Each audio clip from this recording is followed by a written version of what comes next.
ಕಳೆದ ಕೆಲವು ದಶಕಗಳಲ್ಲಿ ದಾಂಪತ್ಯ ಮೋಸ ಮಾಡುವ ಮಹಿಳೆಯರ ಸಂಖ್ಯೆ ಸ್ಥಿರವಾಗಿ ಹೆಚ್ಚಾಗಿದೆ. 2010ರಲ್ಲಿ ಪತ್ನಿಯರು ತಮ್ಮ ಗಂಡಂದಿರಿಗೆ ಮೋಸ ಮಾಡುವ ಪ್ರವೃತ್ತಿ 20 ವರ್ಷಗಳ ಹಿಂದಿನದಕ್ಕೆ ಹೋಲಿಸಿದರೆ 40% ಹೆಚ್ಚಾಗಿದೆ ಎಂದು ಕಂಡುಬಂದಿದೆ. ಅಷ್ಟಕ್ಕೂ ಹೆಂಡತಿಯರೇ ಆಗಲಿ ಪುರುಷರೇ ಆಗಲಿ ಮದುವೆ ಬಳಿಕ ಅಕ್ರಮ ಸಂಬಂಧ ಇಟ್ಟುಕೊಳ್ಳುವುದಾದರೂ ಏಕೆ ಎಂಬುದರ ಬಗ್ಗೆ ಮಾಹಿತಿ ಇಲ್ಲಿದೆ. ಮಹಿಳೆಯರು ಪುರುಷರಿಗಿಂತ ಹೆಚ್ಚು ಭಾವನಾತ್ಮಕರು. ತಮ್ಮ ಸಂಗಾತಿಯಿಂದ ತೀವ್ರವಾದ ಒಂಟಿತನ ಅಥವಾ ಭಾವನಾತ್ಮಕ ಬೇರ್ಪಡುವಿಕೆಯಿಂದಾಗಿ ಇನ್ನೊಬ್ಬ ವ್ಯಕ್ತಿಯೊಂದಿಗೆ ಭಾವನಾತ್ಮಕ ಮತ್ತು ಪ್ರಣಯ ಸಂಬಂಧಗಳ ಬಗ್ಗೆ ಕಲ್ಪನೆ ಮಾಡಿಕೊಳ್ಳಲು ಪ್ರಾರಂಭಿಸುತ್ತಾರೆ. ಅಂದ್ರೆ ನನಗೆ ಇವರು ಸಿಗೋದಕ್ಕಿಂತ ಆ ವ್ಯಕ್ತಿ ಸಿಕ್ಕಿದ್ದರೆ ಚೆನ್ನಾಗಿ ಇರುತ್ತಿತ್ತು ಅಂತ ಅಂದುಕೊಳ್ಳುತ್ತಾರೆ. ಈ ರೀತಿಯ ಭಾವನೆಯು ಹಲವು ವಿಭಿನ್ನ ಸನ್ನಿವೇಶಗಳಿಂದ ಉಂಟಾಗಬಹುದು.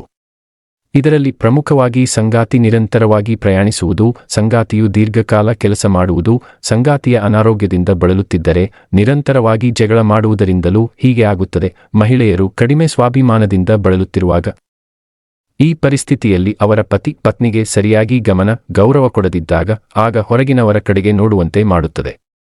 ಬೇರೆ ವ್ಯಕ್ತಿ ಹೊಗಳುವುದರಿಂದ ಇದು ಬೇರೆ ಸಂಬಂಧಕ್ಕೆ ತಿರುಗುವಂತೆ ಮಾಡುತ್ತದೆ.